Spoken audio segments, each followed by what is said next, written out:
Welcome back to my YouTube channel. Here is your favourite टकाया। तो आज हम पढ़ने वाले हैं हमारे प्यारा सा टॉपिक जो कि हमारा ह्यूमन इज द डिजीज़ का लास्ट है।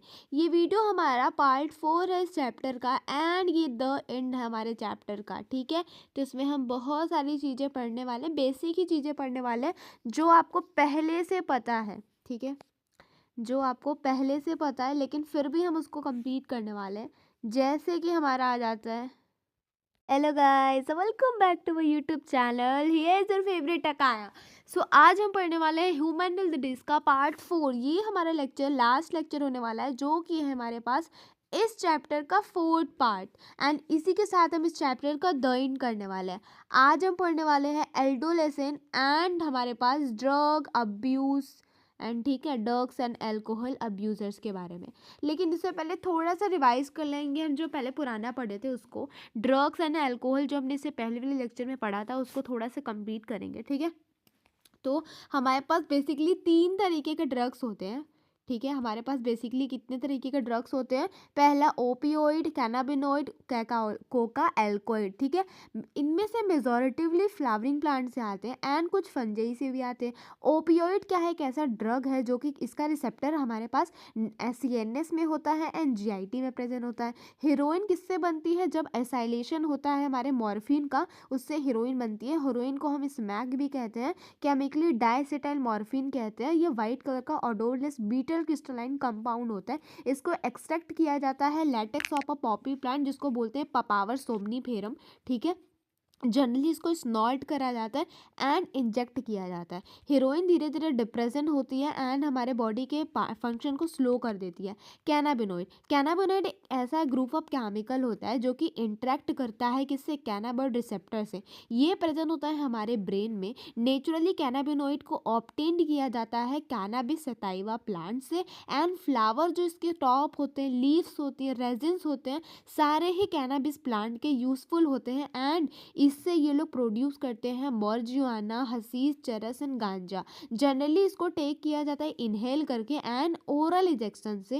एंड क्या है ये बेसिकली सबसे इंपॉर्टेंट लाइन है, कार्डियोवास्कुलर सिस्टम पर ये इफेक्ट करता है। ठीक है, इसका डायग्राम देख लेना। ठीक है, कोका एल्कोइड को हम कोकेन कहते हैं, कोक कहते हैं या क्रैक कहते हैं एंड ये प्लांट कोका प्लांट जो रहता है वो उससे आता है एरिथ्रोजाइलम कोका से, जो कि साउथ अमेरिका में है। बेसिकली आज का याद रखना, ये हेलुसिनेशन प्रॉपर्टी रखता है एंड ये हमारे जो ट्रांसमीटर्स होते हैं ना किसके? डोपामिन के, उसको ये ट्रांसपोर्ट को ही इंटरेक्ट करता है, इंटरफेयर करता है। ठीक है, एट्रोपा, बेलाडोना एंड धतूरा जैसे कुछ प्लांट्स और भी हैं जो हेलुसिनेशन की प्रॉपर्टी रखते हैं। हेलुसिनोजेनिक प्रॉपर्टी वो होता है जिससे कि हमें बहुत खुशी मिलती है एंड हमें पता ही नहीं होता हम कर क्या रहे हैं। हम जो चाहते हैं वो हमें सपने में दिखाई देता है या फिर वही चीज़ लगता है कि हकीकत में वो चीज़ हो रही है, तो उससे हमें थोड़ी खुशी मिलती है। ठीक है, एंड ये सारे कुछ ऐसे प्लांट्स हैं, ये कुछ ऐसे प्लांट्स हैं जो कि हमारे मेडिसिन्स वगैरह में काम आते हैं। एज अ स्मॉल अगर अमाउंट में लो तो ड्रग्स जो रहते हैं, मॉर्फिन जो इफेक्टिव माना जाता है, सेडेटिव एंड पेन किलर की तरह में इसको यूज़ भी करते हैं। ठीक है, तो हमारा बेसिकली जो टॉपिक आज का होने वाला है वो होने वाला है हमारे पास एल्डोलेसेंट एंड ड्रग अल्कोहल अब्यूज़। ठीक है, किस तरीके से आजकल की ये जो हमारे पास दिख रही है, जो भी जनरेशन दिख रही है, वो किस तरीके से इस अल्कोहल की दुनिया में, ड्रग्स अल्कोहल की दुनिया में फंसती जा रही है एंड किस तरीके से हम इसको बाहर ला सकते हैं, वो सारी चीज़ें समझने वाला है।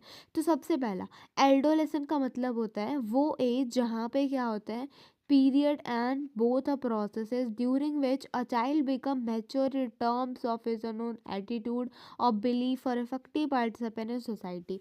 देखो, एडोलेसेंट एक ऐसी एज होती है या पीरियड या प्रोसेस होता है जिस टाइम पे एक बच्चा मैच्योर हो रहा होता है। किस केस में? वो बहुत ज़्यादा एटीट्यूडली बात करता है, वो बहुत ज़्यादा इफ़ेक्टिवली पार्टिसिपेट करना चाहता है हमारे सोसाइटी में, कि सोसाइटी में क्या चल रहा है, सोसाइटी में क्या हो रहा है, वो उस चीज़ में पार्टिसिपेट करने में काफ़ी एक्साइट होता है। ठीक है, अब देखो, 12 से मोस्टली ये जो टाइम पीरियड होता है 12 से 18 साल का होता है जिसको कि एडोलेसेंट एज कहते हैं। इस एज में क्या होता है, एडोलेसेंट पीरियड इसी को कहते हैं। अदर वर्ड्स में एडोलेशन का डेफिनेशन बोले तो एडोलेशन जो रहता है ब्रिज होता है चाइल्डहुड एंड अडल्टहुड के बीच का। एडोलेशन accompanied by several biological and behavioural changes. एडोलेशन की इस एज में काफ़ी सारे बायोलॉजिकल एंड बिहेवियर में भी काफ़ी सारे चेंजेस देखने को मिलते हैं। हार्मोन का डिसबैलेंस, हार्मोन की कमी, बढ़ोतरी, ये सारी चीज़ें हमारी एडोलेशन एज में होता है। एडोलेशन का मतलब होता है बहुत ही वर्निएबल फेज होता है मेंटल एंड साइकोलॉजिकल डेवलपमेंट का ऑफ एन इंडिविजुअल। ठीक है, क्यूरियोसिटी होती है काफ़ी ज़्यादा, क्या क्या चल रहा है, एडवेंचर होता है, एक्साइटमेंट होती है, क्या क्या चल रहा है उस चीज़ को वो एक्सपेरिमेंटली परफॉर्म करना चाहते हैं।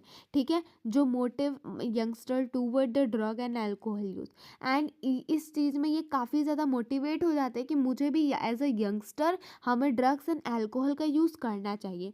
Child naturally curiosity motivate him और हर टू एक्सपेरिमेंट। अब उस एज में क्या होता है, वो बहुत ज़्यादा क्यूरियस हो जाते हैं एक्सपेरिमेंट्स करने के लिए। This is complicated further by any fact that we mind perceive as a benefit of a drug और एंड अल्कोहल यूजेस। इसमें क्या होता है, ये बहुत ज़्यादा कॉम्प्लिकेटेड इफेक्ट बन जाता है। ठीक है, जब हम देखने लगते हैं कि ये बेनिफिट है अल्कोहल एंड ड्रग्स का यूज़।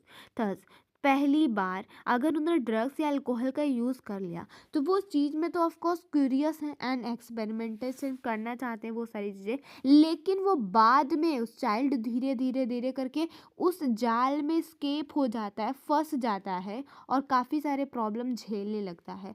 ऑफ लेट धीरे धीरे जब थोड़ा टाइम होता है, स्ट्रेस आता है, प्रेशर आता है एंड कुछ एकेडमिक या एग्जामिनेशन प्रेशर की वजह से वो वापस से वही काम करता है, क्योंकि वो उसको क्या करता है, वो वापस से क्या करता है, ड्रग्स एंड अल्कोहल क्या करते हैं, उस चीज़ से थोड़ा सा आराम प्रोवाइड करते हैं। ठीक है, वो उस चीज़ को भुला देते हैं। The perception among youth that is a cool, इस टाइम पे अल्कोहल एंड ड्रग्स का यूज़ करना जो यूथ का एक परसेप्शन बन चुका है कि ये बहुत कूल है या बहुत प्रोग्रेसिव है, स्मोक करना चाहिए ड्रग्स वगैरह अल्कोहल के लिए। It also in a way major cause of youth to start this habit. Cool समझने के लिए, कूल बनने के लिए लोगों के सामने, चार दोस्तों के सामने बैठ के अब नहीं पी रहे हो तो उन्हें लगेगा क्या बंदा है भाई नहीं पी रहा है, ये सारी चीज़ें, तो कूल बनने के लिए कुछ लोग ऐसा करते हैं। तो धीरे धीरे करके यूथ में ये कारण बढ़ता चला जा रहा है जो कि आपकी हैबिट में बदल जाती है। Television, movie, newspaper, internet also have to promote this perception. ये कूल बनने वाला का ये भी होता है ना कि इन सब परसेप्शन को बढ़ोतरी तो खुद टेलीविज़न, मूवी, न्यूज़पेपर, इंटरनेट वगैरह कहते हैं। Other factor that has been send to associated with drugs and alcohol abuse among adolescents are unstable or unsupportive family structure and peer pressure।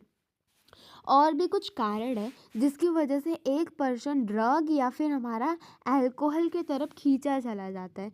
वो है कि अनसपोर्टिव फैमिली स्ट्रक्चर। उनको अगर वो structure, वो फैमिली का सपोर्ट नहीं मिल रहा है, वो नहीं मिल रहा है, तो ऑफकोर्स एडोलेसेंट की एज में उन्हें लगेगा हम अकेले हैं और वो उस दलदल की तरफ खींचे चले जाएंगे कुछ प्रेशर की वजह से। ठीक है, अब देखो, अगर धीरे धीरे करके जब एडिक्शन हो जाता है, एडिक्शन समझ रहे हो, पहले एक बार तुमने यूज़ किया, फिर वो नहीं मन भरा या फिर मन भर भी गया तो हमें लगता है और पीना चाहिए, अच्छी चीज़ है, उसकी वजह से क्या होता है, वो चीज़ एडिक्शन में बदल जाती है। ठीक है, because of the perceived behaviour, हमने उसको बहुत ज़्यादा यूज़ कर लिया। Drugs are frequently use rapidly, हम बार बार से यूज़ कर रहे हैं। मोस्ट इम्पॉर्टेंट थिंग ये है, एक बार हम फेल हो गए is the inherent addictive nature of alcohol and drugs. ठीक है, which one fails to realise, अगर एक बार, ठीक है, हम बार बार क्या हो रहा है यूज़ करने लगे तो हम ये सोच ही नहीं पाएंगे कि ये एडिक्शन सच में हम उससे एडिक्ट हो चुके हैं या सच में अल्कोहल एंड ड्रग्स नुकसान करता है, हमारे दिमाग में नहीं आएगा, हमें थोड़ा सा भी रियलाइज़ ही नहीं होगा।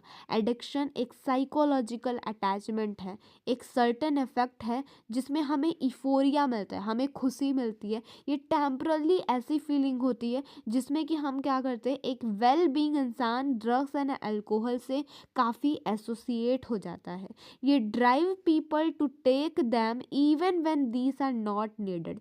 अब देखो, अगर एक बार पर्सन क्या किया, अल्कोहल ले लिया, तो अगर उसको ज़रूरत नहीं है अल्कोहल की, फिर भी वो उसको कैरी करेगा, वो उसको लेना चाहेगा, even when there use of become self disruptive. Even उसे पता है कि उसके यूज़ करने से वो ख़त्म हो सकता है, उसको वो चीज़ बीमारी हो सकती है, फिर भी वो रिपीटली ड्रग्स का यूज़ करेगा। The tolerance level of the receptor present in our body increases. अब देखो, टॉलरेंस लेवल इंक्रीज हो जाता है, मतलब हमारी बॉडी एक बार इस चीज़ को कैरी कर ली तो बहुत ज़्यादा खुश हो गई, लेकिन अब उसको ये एक नहीं, ज़्यादा अमाउंट में चाहिए, तभी वो इफोरिया वाला क्या होता है, वो इफोरिया वाला फीलिंग हमारे बॉडी में आता है। अब देखो, एक मान लो एक ड्रग्स लिया तुमने, कोई बात नहीं, स्टार्टिंग में ले लिया, तुम खुश हो गए, लेकिन जैसे जैसे तुम एडिक्ट हो जाओगे, अगर तुम एक ड्रग लोगे तो तुम खुश नहीं होगे, तुम्हें एक के जगह पे 4 ड्रग्स लेने पड़ेंगे, तब तुम्हारे बॉडी में वो इफोरिया वाला स्ट्रक्चर दिखाई देता है। समझ रहे हो? तो हमारे बॉडी का टॉलरेंस लेवल बढ़ जाता है। Consequently the receptor response only to high doses of drugs and alcohol leading to greater intake and addiction. अब देखो क्या लिखा, वही चीज़ मैंने जो बताया कि अब हमारी बॉडी धीरे धीरे वो जो रिसेप्टर बाइंड हो रहा था, अब वो रिसेप्टर जब तब तक हाई डोजेस नहीं मिलेंगे उस ड्रग्स या अब्यूज़ का, तब तक हमें नहीं मिलता, ठीक है, हमें फोरिया वाला फीलिंग नहीं मिलेगा।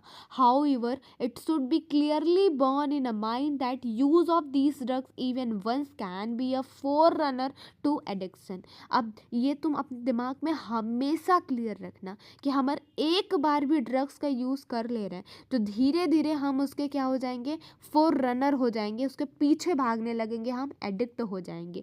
Thus, the addictive potential of drugs and alcohol pull the user into the vicious cycle leading to their regular use abuse from his may not be able to get out। अब देखो क्या बोल रहे हैं, अब बोल रहे हैं कि अगर तुम ड्रग्स लेना स्टार्ट किया, तुम उस साइकिल में, उस विसिकस साइकिल में फंस जाओगे। विसियस साइकिल मतलब अगर तुम नहीं लोगे तो तुम्हें बहुत ज़्यादा घुटन होगा, चक्कर आएगा, लगेगा भाई एक बार ड्रग्स चाहिए। इवन तुम तब भी यूज़ करोगे, कैसे भी करोगे, कहीं से भी ला के करोगे, अगर तुम एबल नहीं हो खरीदने के, फिर भी तुम कहीं से लेके आओगे, ठीक है। अगर मान लो in the absence of any guidance और counselling the person get addicted and become depend on their use. अगर आपके पास लाइक अभी यहाँ पे किसी ने रोक दिया या फिर बहुत सपोर्ट मिल गया फैमिली का, तो हो सकता है वो बंदा ठीक हो जाए, ठीक है। लेकिन इस टाइम पे भी अगर आपको गाइडेंस नहीं मिल रहा, कोई भी काउंसलर नहीं है, तो आप क्या है, बहुत ज़्यादा एडिक्ट हो जाओगे ड्रग्स एंड अल्कोहल पे, एंड तुम उस पर पूरी तरीके से डिपेंड हो जाओगे कि मुझे यूज़ करना ही करना है। अगर तुम नहीं करते हो ना, तो तुम्हें एक डिजीज़ या सिंड्रोम देखने को मिलेगा जिसको विथड्रॉयल सिंड्रोम कहते हैं। क्या कहते हैं? Withdrawal syndrome. ये इस टाइप का सिंड्रोम है ना, जिसमें होता क्या है, dependence is the tendency of the body's manifest a characteristic and unpleasant withdrawal syndrome if regular doses of drugs is abruptly discontinued। अब देखो, हो सकता है तुम्हारे पैसे नहीं है, तुम खरीद नहीं पा रहे ड्रग्स को, तो तुम्हारी बॉडी एक विड्रॉयल सिंड्रोम रिलीज करती है। What is withdrawal syndrome? Withdrawal syndrome का मतलब होता है अब तुम्हारी बॉडी क्या करती है, एंजाइटी शुरू कर देती है, तुम्हें सेकनेस होने लगता है, नौजिया होने लगता है, बहुत पसीना आता है, काफ़ी सारी चीज़ें तुम्हें देखने को मिलती है, एंड तुम्हारा बॉडी कहता है मुझे वापस से चाहिए ड्रग्स, वरना ये सारी चीज़ें होने लगती हैं। इसी को हम विड्रॉयल सिंड्रोम कहते हैं, which may be relieve when users resume again. And अब ये तभी सही होता है, विड्रॉयल सिंड्रोम तभी सही होता है जब तुम वापस से क्या करते हो, ड्रग या अल्कोहल का यूज़ करते हो। कुछ केसेस में विड्रॉयल सिंड्रोम ऐसे सीवियर हो जाते हैं, इतने बहुत ज़्यादा सीवियर हो जाते हैं, इवन आपकी लाइफ थ्रेटनिंग यानी खतरे में पड़ जाती है, एंड पर्सन को एक मेडिकल सुपरवाइजर की नीड होती है। Depends lead the patient to ignore all the social norm in order to get sufficient fund to satisfy his और her need. This result in many society adjust problem. इस dependent में क्या होता है, patient को ignore नहीं किया जा सकता सोशल नॉर्म्स में, ठीक है, सफिशिएंट फंड करना पड़ता है जिसकी वजह से ठीक हो सकता है। ठीक है, जिसकी वजह से सोशल भी क्या होता है, बहुत सारा प्रॉब्लम देखने को मिलता है।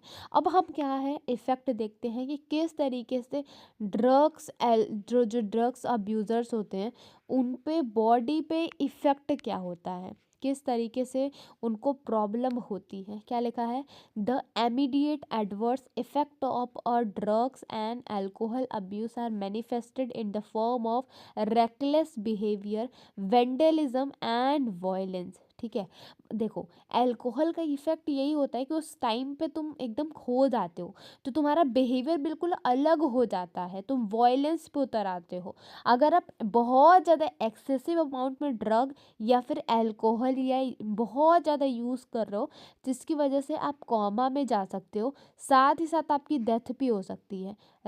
हो सकता है कि बहुत ज़्यादा यूज़ करने से आपका रिस्पायरेटरी डैमेज हो जाए, आपका हार्ट फेल हो जाए या आपको सेरिब्रल हैमरेज हो जाए। सेरिब्रल हैमरेज मतलब ब्रेन हैमरेज वही हो जाए। ठीक है, अब इन ड्रग्स का द कॉम्बिनेशन ऑफ ड्रग्स और their intake among the alcohol usually result in overdosing. एक चीज़ याद रखना, ड्रग्स एंड अल्कोहल दोनों अगर आप एक साथ यूज़ कर रहे हो तो ये बहुत ज़्यादा ओवरडोज हो जाता है एंड इसके कारण से आपकी डेथ होना निश्चित है।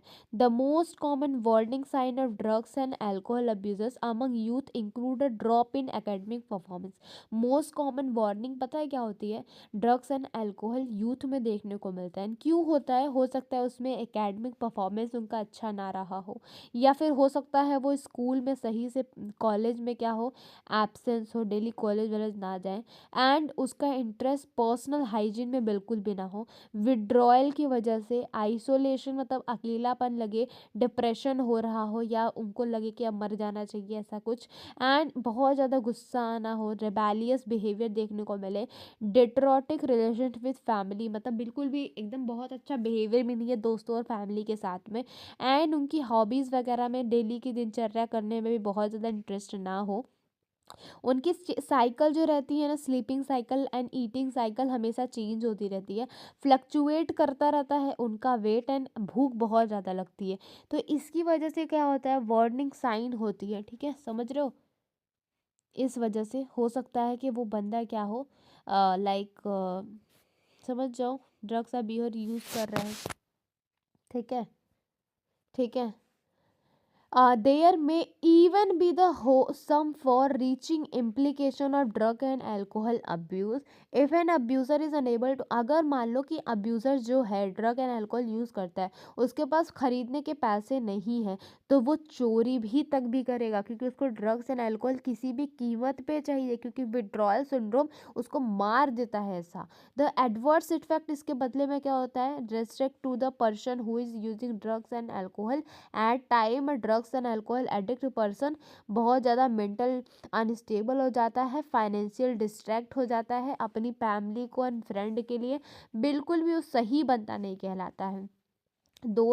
दोज हु टेक ड्रग्स, जो कि ड्रग्स लेते हैं, इंट्रावेनसली डालते हैं, डायरेक्ट इंजेक्ट कर लेते हैं अपने वीन में नीडल या सिरिंज के through, are some more likely, क्योंकि उनको एस्ट होने के चांसेस ज़्यादा होते हैं, हेपेटाइटिस बी होने के चांसेस ज़्यादा होते हैं। ये जो वायरस होते हैं ना, वो रिस्पॉन्सिबल होते हैं काफ़ी सारे डिजीज़ के लिए। ये ट्रांसफ़र होता है एक पर्सन से दूसरे पर्सन में, अगर नीडल हम सिरिंज के हेल्प से ब्लड का या फिर किसी थ्रू के तरह ट्रांसफ्यूशन कर रहे हैं।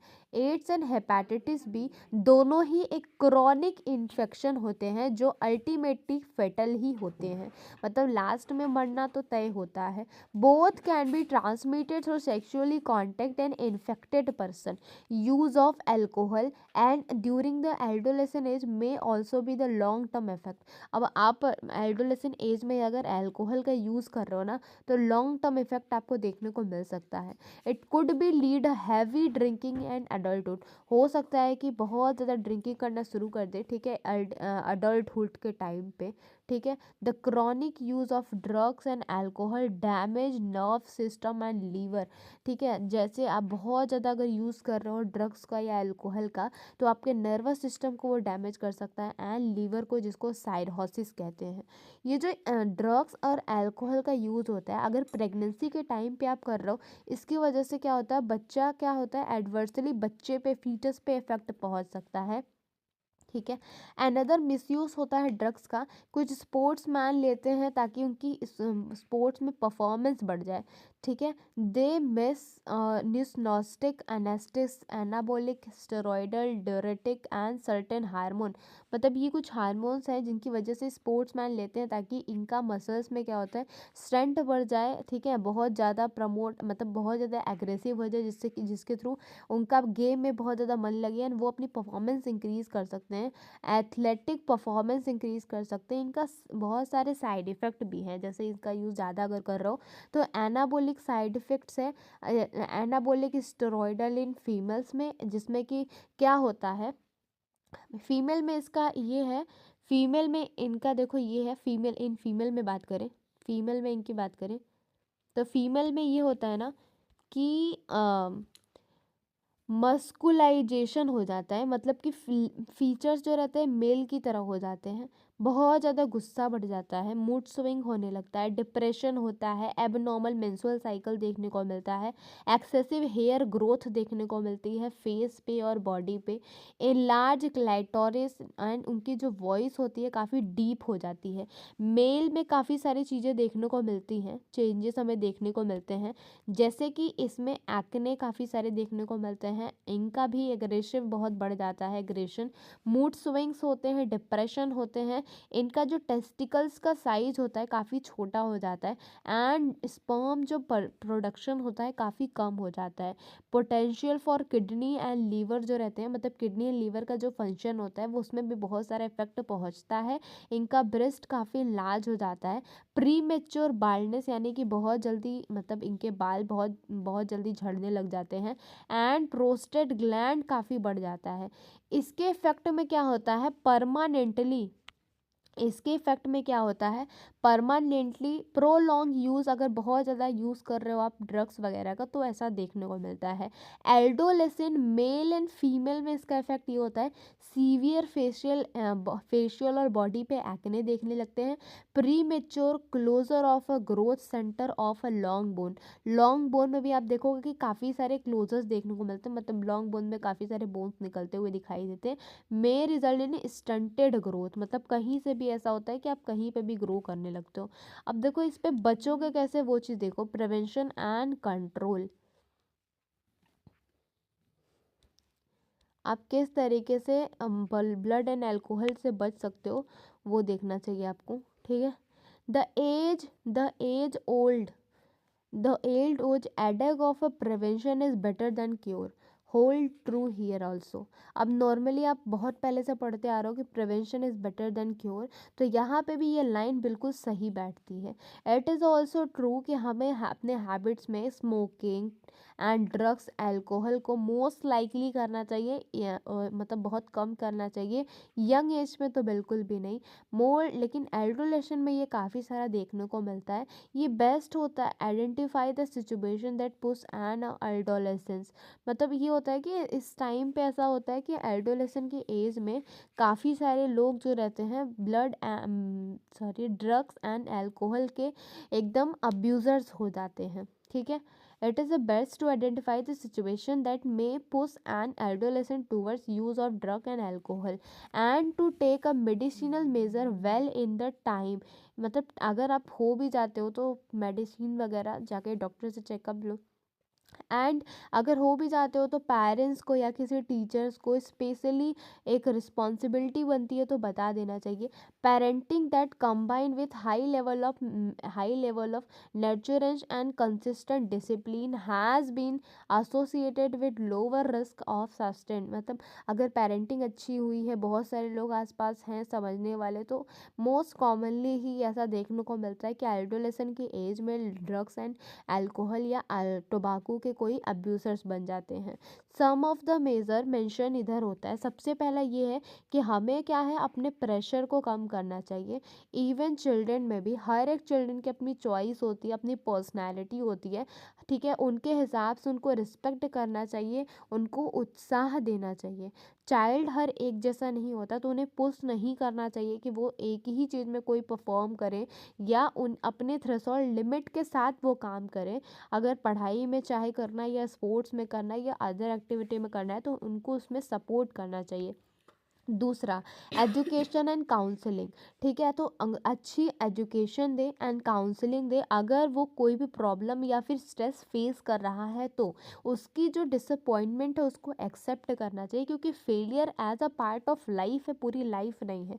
It also be the worth while to the challenge the child energy in to the healthy pursuit like sport, reading, music and उनका ध्यान भटकाने के लिए ये सारे वर्क भी, एक्टिविटी को भी वो परफॉर्म कर सकते हैं। Seeking help from parents and peer. मतलब अगर हो भी जाता है कोई पर्सन तो उसको क्या करना चाहिए, पेरेंट का सपोर्ट मिलना चाहिए, गाइड मिलनी चाहिए। ठीक है, help from parents and peer should be a sought immediately so that they gout appropriately. उनको अच्छे से गाइड करना चाहिए। हेल्प में even a sort for a close to trusted. मतलब अगर नहीं बता पाए, ट्रस्टेड फ्रेंड लोगों को बताना चाहिए जिससे कि वो आपकी हेल्प करेंगे। इसके अलावा प्रॉपर एडवाइस लेनी चाहिए इस प्रॉब्लम का, कि कैसे इस प्रॉब्लम का सॉल्यूशन क्या है। ठीक है, this would help young to vent their feelings of anxiety and guilt. इससे क्या होता है कि वो पर्सन जो कि एडोलेसेंट एज में है, वो फीलिंग उसकी एंजाइटी एंड गिल्ट वाली थोड़ी सी उनमें उसमें हेल्प मिल सकती है। Looking for a danger sign. अगर आपको डेंजर दिखाई दे रहा है तो सबसे पहले पेरेंट्स एंड टीचर को अलर्ट करना चाहिए, उनको देखना चाहिए, नीड लुक फॉर, आइडेंटिफाई करना चाहिए आखिर डेंजर साइन है क्या। उसके बाद उसको ऊपर के जो भी डेंजर साइन दिखाई दे उसको देखना चाहिए। इवन फ्रेंड अगर वो हेल्प कर पाए एंड कोई उनका आसपास में कोई ड्रग्स एंड अल्कोहल यूज़र है तो बिना हेजिटेट किए उसको वो पेरेंट्स या किसी टीचर को इन्फॉर्म कर देना चाहिए। ठीक है, जिसके पास अप्रोप्रिएट मेज़र मिले एंड जो भी डायग्नोसिस होती हैं वो उसकी कराई जा सके। पांचवा है seeking profession and medical help.